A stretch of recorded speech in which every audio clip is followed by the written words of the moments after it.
alleviate, we're looking at our severe weather outlook, because even though our risk level has been diminished somewhat, it's been downgraded, much of our area now is at a slight risk level 2, not 3, although Sturgis, right along the Michigan-Indiana line, you can see southern Branch County, southern St. Joe, southern Cass County still at an enhanced level, and now Holland, GR, Ionia only at a marginal level. That's a sign that we're not out of the woods just yet. So we continue our storm coverage, team coverage with meteorologist Colin Rogers right now standing by in the studio. Colin? Yeah, Keith, you know, that greater threat for severe weather still off to our south, and that's where they're under a tornado watch. Portions of western Indiana into eastern Illinois, none in our area right now, but just off to our south, certainly under a tornado watch now. We're not out of the woods yet, though, especially along and south of I-94. I think that's where we have to keep an eye out for some thunderstorms that could turn severe. You'll notice these reds showing up on hour by hour. Here's a look at 7 o'clock. So really around 6:30, 7 o'clock, we'll start to see some storms forming in our southwestern counties.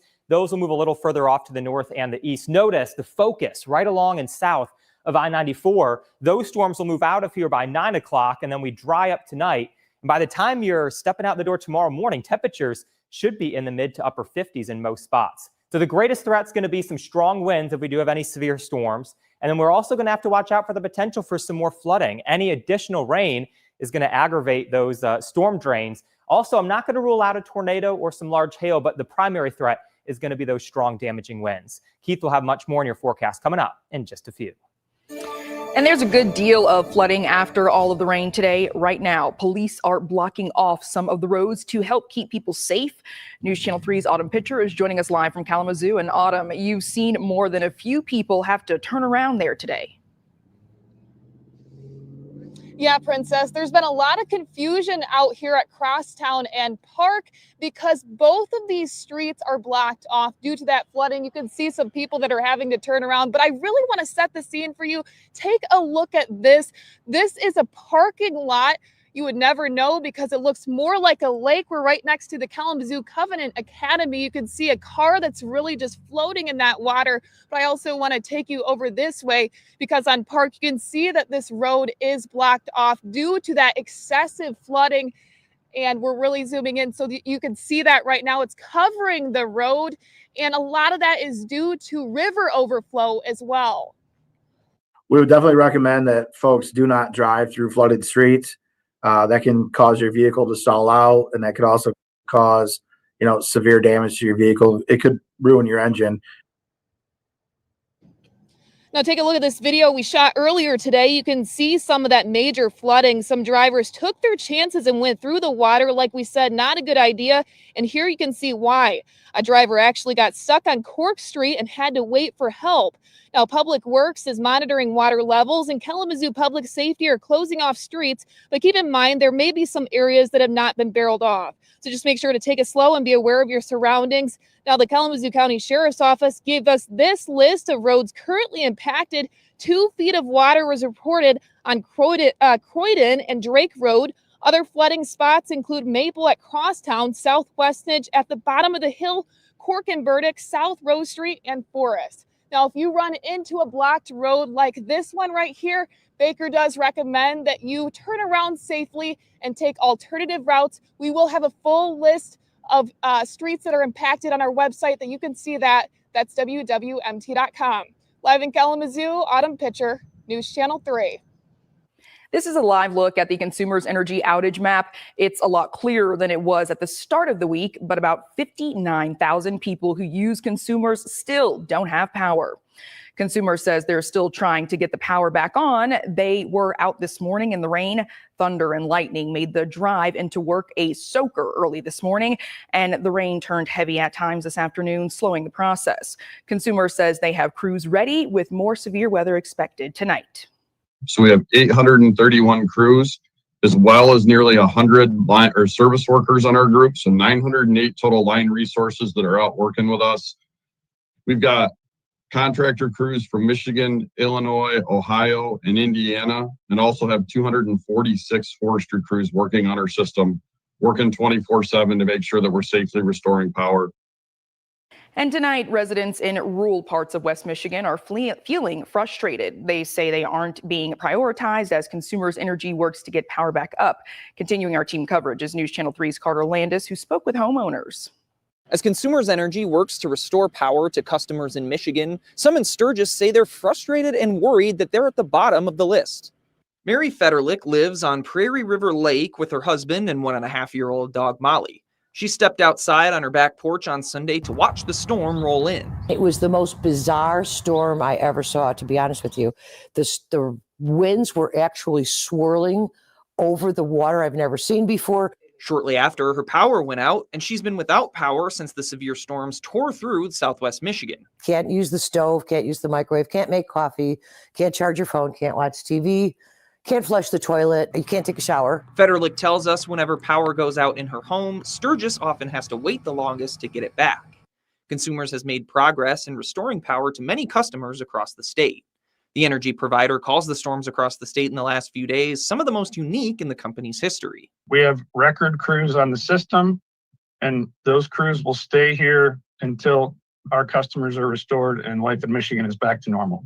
As of this afternoon, Consumers has reported just a little over 2,000 customers across the state without power, and nearly 97% of customers have it back. However, Federlich worries that as more storms are on the horizon, people in Sturgis have been put on the back burner. At this point, now it's, we're just kind of, an afterthought, and I don't like being an afterthought. Federlich says all she can do in the moment is sit and wait as more storms are expected to roll through West Michigan this evening. In Sturgis, Carter Landis, News Channel 3.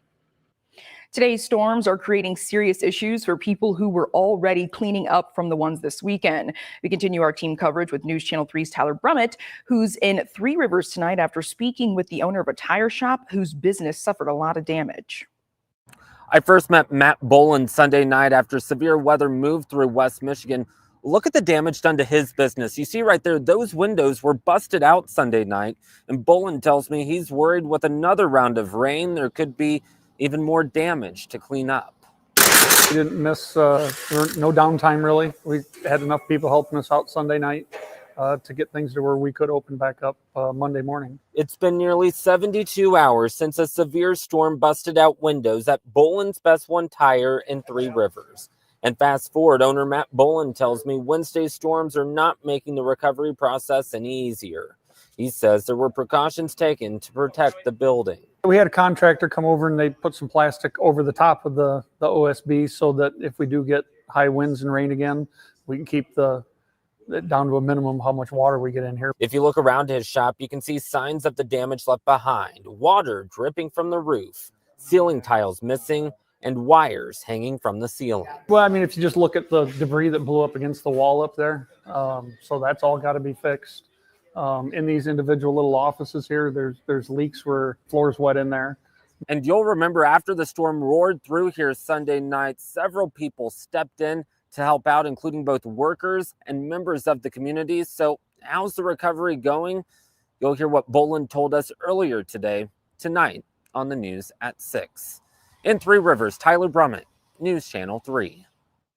And we've talked with a lot of people the past few days who are busy cleaning up their yards and businesses. Scan the QR code here on the side of your screen because we want to know, are you dealing with the storm damage right now? Currently, a majority of people say yes, they are. You can find this post on our Facebook page and our Instagram too. That's where you can see what other people are commenting.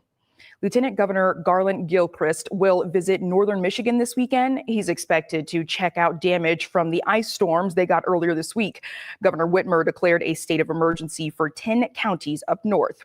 He says, quote, "We are releasing every resource that is necessary to make sure that the local officials have what they need to keep people safe." He goes on to say the state emergency declaration is just a state of Michigan saying whatever you need, we will deliver. Earlier this week, we told you the Mackinac Bridge was closed because of ice falling from the cables and towers. Well, the bridge briefly opened before shutting down, reopened again, and is now closing down again. Crews say the bridge will reopen when conditions get better, but it's unclear when that'll happen. New at 5, a West Michigan school district briefly shelters in place after reports of pictures showing a student holding what appeared to be a gun. It happened earlier today at Plainwell High School. The district tells us pictures showed a student with a gun, which triggered the shelter in place. The Plainwell Department of Public Safety searched the student in the pictures and did not find any weapons on them or within their belongings. They then concluded the pictures were taken off campus and the gun in question was a BB pistol. After the investigation, police lifted the shelter in place. Tonight, police in Kent County are investigating after several Tesla vehicles are damaged. The Kentwood Police Department says it took a malicious destruction of property on March 10th in the 3100 block of Woodland Drive Southeast. A total of 5 trucks had been spray painted while in the lot, causing extensive damage. Police are now searching for the people responsible. Take a look. Kentwood police are asking if anyone has any information on these suspects to contact them.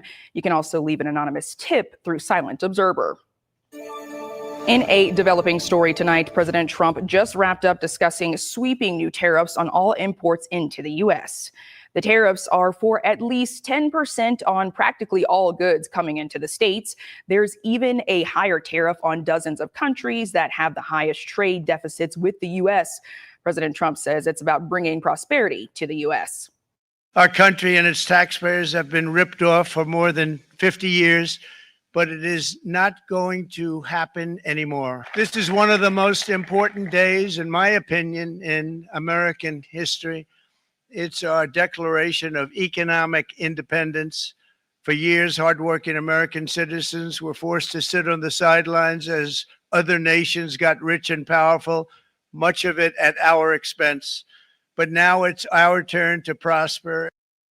The new policy represents a dramatic shift in global trade and economic policy, but experts say it could escalate an emerging global trade war and raise prices for American consumers.